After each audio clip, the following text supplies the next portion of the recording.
Assalamualaikum warahmatullahi wabarakatuh. Perkenalkan, nama saya Nafila Hinsalma, kelas PAUD B6 IAIN Kudus, NIM 18104-155. Di sini saya akan mempresentasikan desain kelas indoor. Pengertian desain interior. Desain interior adalah sebuah perencanaan tata letak dan perencanaan ruang dalam bangunan. Keadaan fisiknya memenuhi kebutuhan dasar kita akan naungan dan pelindungan, mempengaruhi bentuk aktivitas dan memenuhi aspirasi kita dan mengapresiasikan gagasan yang menyertai tindakan kita. Di samping itu, sebuah desain interior juga mempengaruhi pandangan, suasana, hati, dan kepribadian kita. Oleh karena itu, tujuan dari perencanaan interior adalah pengembangan fungsi, pengayaan estetis, dan peningkatan psikologi ruang interior.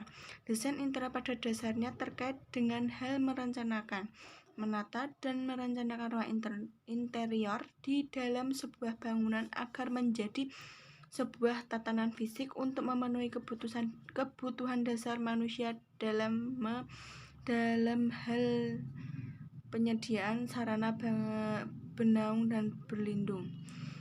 Selanjutnya yaitu B, tujuan desain interior. Tujuan dan manfaat perencanaan berdasarkan latar belakang di atas, maka tujuan dan manfaat yang diperoleh yaitu 1. Tujuan desain interior TK, menciptakan lingkungan pendidikan, memberikan rasa aman dan menyenangkan bagi anak. Yang B, merancang interior ruang TK dengan meletakkan nilai-nilai Islam di setiap ruangan, menciptakan area belajar. C, menciptakan ruangan yang tidak membosankan bagi anak-anak. D, merancang interior kelas untuk anak usia dini yang tidak hanya aman tapi juga harus memfasilitasi semua kebutuhan perkembangan anak. E, merancang elemen-elemen interior belajar anak dan bermain yang berpengaruh terhadap kognitif. Yang kedua, manfaat desain interior TK. A, menanamkan nilai-nilai Islam kepada anak dari usia dini melalui cara yang kreatif diterapkan dalam pengolahan ceiling, dinding, dan lantai perencanaan desain interior TK Islam. B, mendapatkan ilmu pengetahuan tentang Islam yang dapat mempengaruhi perkembangan anak secara positif atau bisa melalui 5 pemberian warna dan bentuk memiliki unsur Islam dalam interior ruang.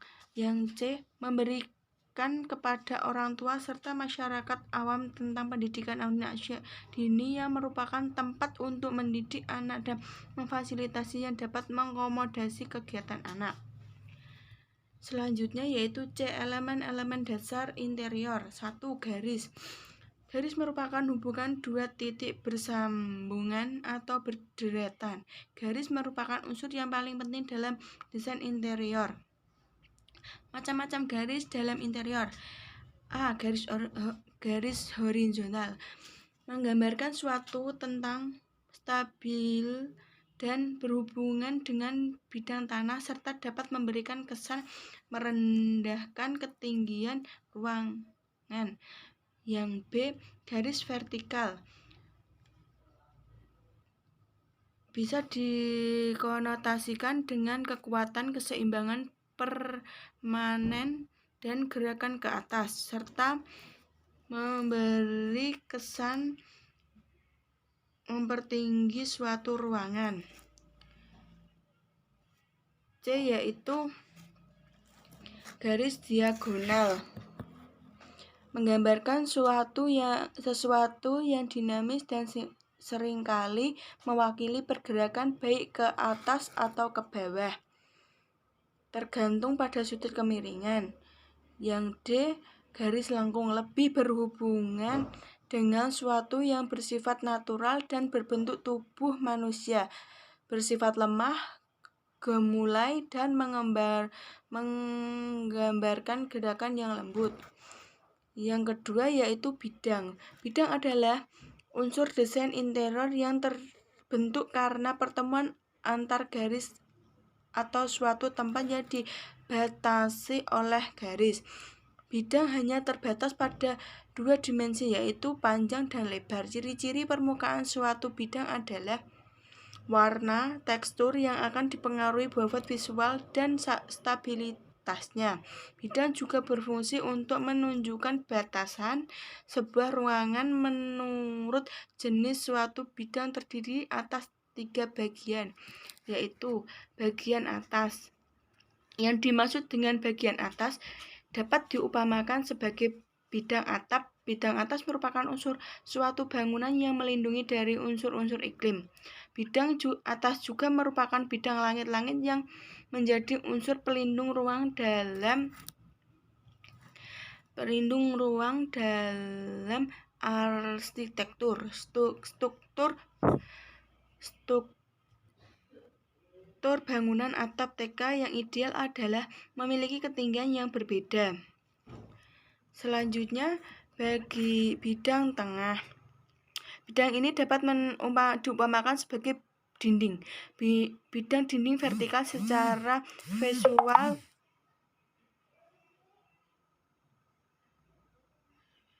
paling aktif adalah dalam menentukan dan membatasi ruang. Sekalipun dinding permanen memberikan variasi akustik, dan beberapa dinding interior yang tidak permanen dapat memberikan fasilitas yang lebih besar dalam penyusunan dan penataan ruang.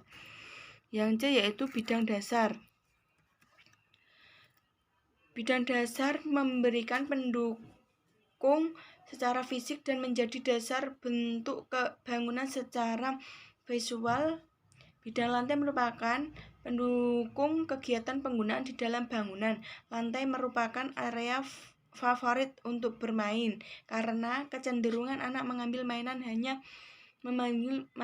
yang jatuh ke lantai, dilapisi ke lantai dan memasukkan ke dalam mulut. Maka sebaiknya lantai dilapisi alas yang bagus, tidak licin dan tidak berkesan hangat. Selanjutnya 3. Bentuk. Bentuk adalah wujud dan konfigurasi dasar dari sebuah objek atau ruang. Bentuk dihasilkan dari titik garis, bidang, dan volume. Yang keempat, ruang interior. Ruang merupakan unsur utama dalam desain interior. Ruang interior adalah gabungan dari beberapa bidang seperti bidang atas atau atap, bidang tengah atau dinding, dan bidang bawah atau lantai. Yang kelima, cahaya. Cahaya mempengaruhi penataan interior dalam hal 1. Menentukan atmosfer ruang. Yang kedua, mempengaruhi mood pengguna. Yang ketiga, mendukung fungsi ruang. Selanjutnya, pada perencanaan interior, jenis tata cara yang dapat dibagi menjadi pencahayaan alami dan pencahayaan buatan. 1. Pencahayaan alami adalah proses menetapkan jendela bukan dan permukaan reflektif lain sehingga pada siang hari ruang tersebut dapat menyediakan cahaya alami yang efektif ke dalam ruangan. Yang kedua, pencahayaan buatan. Pencahayaan buatan terkait dengan penemuan ornamen sumber cahaya itu sendiri, contohnya lampu. Tema tata cara dapat dibagi menjadi 5, yaitu tema romantik. Digunakan untuk menimbulkan kesan romantis pada ruangan. Selanjutnya, tema rustik atau naturalis. Digunakan untuk menimbulkan kesan seolah-olah seorang sedang berada di dalam. Yang ketiga, tematik eksibisi. Digunakan untuk memamerkan atau memajang produk atau karya seni tertentu. Yang keempat, tematik sunlit. Dikenal dengan konsep less is more yang menggunakan cahaya buatan sendiri sesedikit mungkin serta memaksimalkan maksud cahaya alami ke dalam ruangan.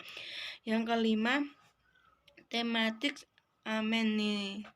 sintaktis dihasilkan dari pergabungan penataan suara, cahaya, air, udara, vegetasi, dan warna dalam satu skema yang akan memberi tambah terhadap kualitas penataan sebuah ruang. Yang keenam, warna. Semua warna menimbulkan efek psikologi tertentu terhadap orang yang melihatnya. Dalam ilmu arsitektur dan interior, setiap warna dapat menimbulkan kesan berbeda-beda. Terdapat keberadaan sebuah ruang seperti kesan gelap terang yang dapat memengaruhi keberadaan sebuah ruang. Jenis warna dapat dibagi sebuah ruang.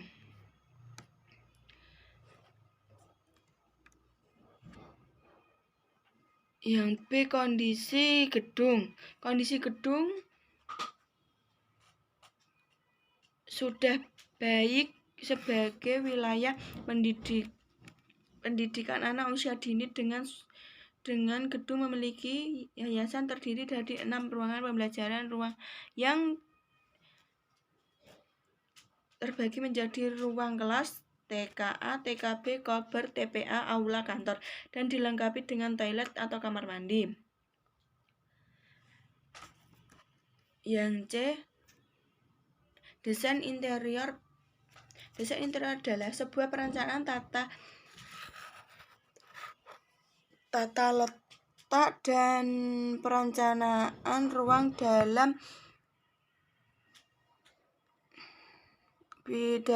bangunan. Oleh karena itu, tujuan perencanaan dalam peningkatan psikologi ruang interior dari pengertian di atas dirumuskan bahwa desain interior merupakan seni dari ilmu untuk memahami kebiasaan orang di dalam ruangan.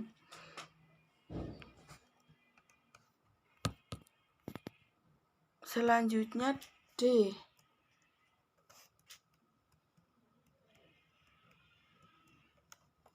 Yang D yaitu operasional kegiatan PAUD. 1. Kegiatan anak berdasarkan hasil observasi untuk siswa kober PAUD TPA masuk pada jam 8. Anak datang sebelum jam masuk dan siswa semua diantar oleh pihak keluarganya. Yang kedua, kegiatan guru. Jumlah guru yang ada di PAUD sebanyak 12 pendidik dan masing-masing kelas pendidik dan diantaranya merupakan kepala sekolah, ketua yayasan. Para guru masuk ke dalam kelas dan anak-anak sudah menunggu di dalam kelas. Setelah itu guru membuka pembelajaran dan proses pembelajaran akan berlangsung. Ketika pembelajaran selesai, guru merapikan alat-alat yang digunakan dan membersihkan ruang kelas, kemudian berdiskusi dengan guru lainnya di ruang kantor untuk mengevaluasi, dan kemudian jika selesai maka guru akan pulang. Terima kasih.